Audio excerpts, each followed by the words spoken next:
जय SDD शेतकरी मित्र, प्रश्न तुमचे उत्तर आमचे या सदरामध्ये आपलं स्वागत आहे. संदीप व्यवहारे इंदापूर यांनी आभाराचा एक संदेश केलेला आहे. धन्यवाद सर, मला 2 बेसल डोस मध्ये अपेक्षेपेक्षा जास्त रिझल्ट भेटला आहे. शेणखत न टाकता 1.5 वर्षाची बाग आहे डाळिंबाची. यासाठी मी आपले आभार मानतो. आपणास खूप धन्यवाद आणि आपलं अभिनंदन. मूळतः खरं तर आम्ही तुमचं अभिनंदन यासाठी नाही करत आहे की तुम्ही एसडीडी के 2 बेसल डोस टाकल्याने तुम्हाला चांगले रिझल्ट आले. मी तुमचं अभिनंदन यासाठी करतोय कारण तुमच्या मातीचं प्रगती पुस्तक हे अतिशय ताकदवर आहे. कारण तुमच्या मातीचं प्रगती पुस्तक चांगलं असल्यामुळे त्यातील सेंद्रिय कर्ब पहिल्यापासूनच संतुलित असल्यामुळे तुम्हाला एसडीडीचा रिझल्ट लगेच आला. ज्या शेतकऱ्यांना एसडीडीचा रिझल्ट लवकर मिळत नाही त्यांनी हे लक्षात घेणं गरजेचं आहे की त्यांच्या मातीचं प्रगती पुस्तक सेंद्रिय कर्ब 0.5 च्या आसपास खालावलेला आहे. आज शेतकऱ्यांमध्ये जो संभ्रम आहे की एसडीडीचे रिझल्ट काही लोकांना अतिशय भारी येतात, त्यांचे व्हिडिओ बनतात आणि काही लोकांना लवकर रिझल्ट येत नाही. अशा परिस्थितीमध्ये शेतकऱ्यांमध्ये जो संभ्रम तयार होतो त्याचं कारण असं आहे की एसडीडी हे नॅचरली काम करते, उत्तेजनात्मक काम करत नाही. दारू तुम्ही अगदी कोणालाही पाजा ती लगेच नशा आण. तुमचं शरीर कसं आहे याच्याशी त्याला काही घेणं नाही. मरेपर्यंत ती तुम्हाला रिझल्ट दाखवणार आणि शेवटी मारून टाकणार. परंतु एसडीडी जसं आहे ते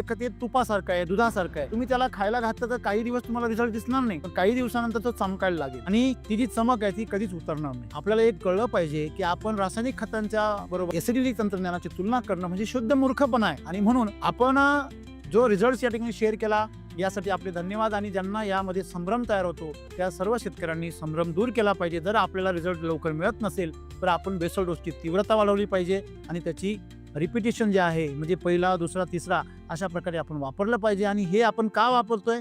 आपली जमीन सुपीक करण्यासाठीच वापरतोय. याच्यामध्ये तुमचं कुठलंही नुकसान नाहीये. त्यामुळे अभ्यासपूर्वक जर वापर केला तर एसटी वैदिक हे तुम्हाला समृद्ध करणारं तंत्रज्ञान आहे. धन्यवाद.